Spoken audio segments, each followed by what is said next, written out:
The next piece of what I really like to talk about is access to heritage, and not only physical access, but knowledge access.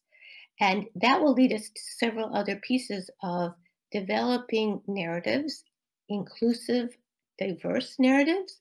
And how do we get to the point when narratives are seemingly really disparate? What does it mean when there are conflicting narratives about a particular event, political event, cultural event, about a book or an article? And what does it mean when we put that out there for people? And how do they deal with it? And how, in a sense, even though there are challenging and conflicting narratives, maybe what we need to do is use those to come together. So the first issue is, in order for heritage to really become ours, and therefore we become responsible, if we deny it, then we don't have to take any responsibility. We don't have to tend to a cemetery. We don't have to teach history. We don't really have to do anything. But if we want to own it, then we become responsible for it. And so, how do we become responsible? One, we have to learn about what the history is. And if we are cut off for whatever reason from learning the history, then heritage, for example, material heritage sites, become irrelevant. If we understand that after World War II, Poland finds itself in years of chaos, including pogroms against Jews who survived, but also wild abandon while the country was being condensed to be part of the orbit of the former Soviet Union. There were issues that needed to be dealt with that were immediate: life and death, water, food, places to live. Why would anyone worry about whether a synagogue, which had already been almost destroyed during the war, or clearly was abandoned for obvious reasons, worry about whether it was standing or not? Why would someone even look to put up a plaque until people had a sense of where they really were? And in terms of this, I'm always touched by a photo of the Jews in Warsaw in 1946 putting up the first plaque in memory of all those lost who perished or murdered during the war. And this takes place amongst the rubble of the former Warsaw Ghetto. Amongst the rubble, you have a photo of people somehow dressed as elegantly as possible, dedicating a memorial in memory of those lost. So we have to understand that heritage requires this kind of response. And for some, this is natural.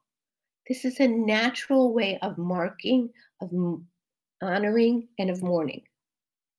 But if that process, as I started with, is interrupted by history or by other needs, then there's a displacement of energy, and time sort of moves the event or the need to memorialize accurately farther and farther away from the actual memorialization. When we look at the Natan Rappaport's memorial to the ghetto fighters, and so many people know so much more about it, and I'm learning as I go. This was put up in 1948, and you see that it reflects the time. But does it reflect the uprising? Does it reflect those who survived the ghetto day to day?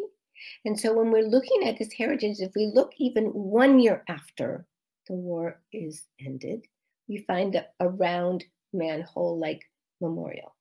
Very, I would say, organic. 3 years later, or 2 years later, we find an inorganic created memorial, which is erected by certain people to tell a certain story. And as we move farther and farther away, for example, from the ghetto uprising, because we will observe its 78th commemoration next month, what does that memorialization look like? But also, what are the stories we're telling look like? What are the histories? Who are the individuals we're looking at? Who are we honoring? What do we know about conflict in the ghetto? This is important not because we want to prove a point, but because we should know all the points. We should know as many pieces as we can, and we should understand that unlike Ringelblum's real time, which became memorialization, but real time, post event is not real time. Even a matzeva for an individual is in more real time because, according to Jewish law, there are practices of mourning in which it is prescribed when one puts up a gravestone. And often the gravestone will tell us more about the person, especially if it's done with some kind of decoration expressing who they were in the community. We certainly know their name, we know they were born and when they died. Maybe, unfortunately, nothing more. Or we may know that, for example, in the Warsaw Cemetery, there are different spaces where you see where the partitions have already taken Poland apart. Warsaw finds itself under Russian rule, and suddenly the matzevot, which were in Yiddish, are now in Russian. And so, okay, there's a story that even that memorialization, that heritage can tell us, and we have to look extremely closely. But let's come back to when it is not desirable to tell a story, when it's more convenient for, I don't know, political reasons or economic reasons, just to let it go. So if we look at Jewish heritage in Poland, and in particularly not only material, but how Jewish life was carried on or lived or expressed after 1945, then we have to look very closely at the factors that were in play at the time. So when we say in 2021, whoa, why is this cemetery in, I'm just going to say, anywhere Poland, not taken care of? Who's responsible? We have to understand many factors. We also have to understand, and I think this is important when we start talking about conflicting narratives and understandings, is if the cemetery is a common space, then it is to be managed and kept by locals, but also by those who were once local and who no longer live here because after the Shoah or after the communist period, Jews left Poland for other parts of the world. So we're talking about a whole new concept in heritage. Certainly preservation is partnership. So let me look at a few other pieces before moving on to, I think, a very difficult conversation, but one that we must have. And this, let's look at what we've just thought through. There's a break in telling the story. There's a shift in which story is told. And by the time the story can be told, those who can tell it are no longer with us or don't want to tell it.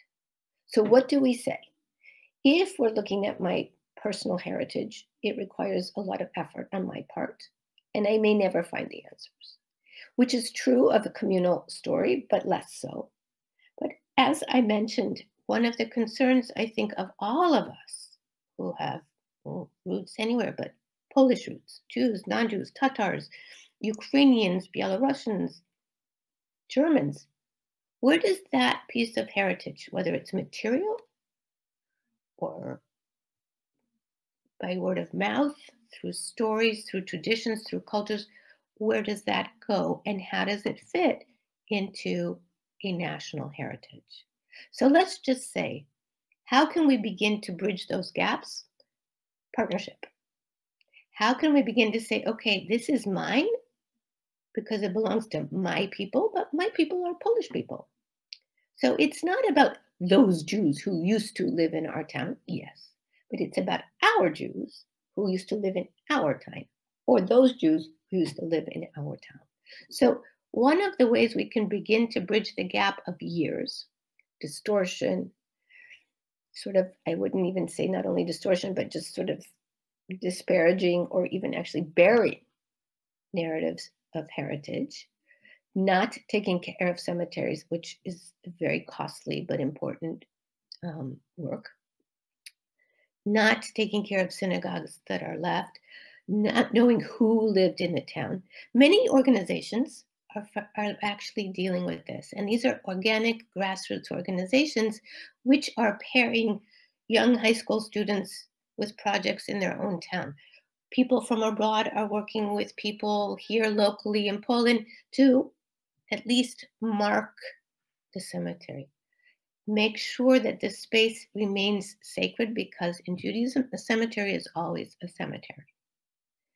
So, as those partnerships, whether they're local, within local, local with national or international, really will begin to shift how we all understand and appreciate our heritage and understand that it's not only on the shoulders of one individual, but it's really on the shoulders of many.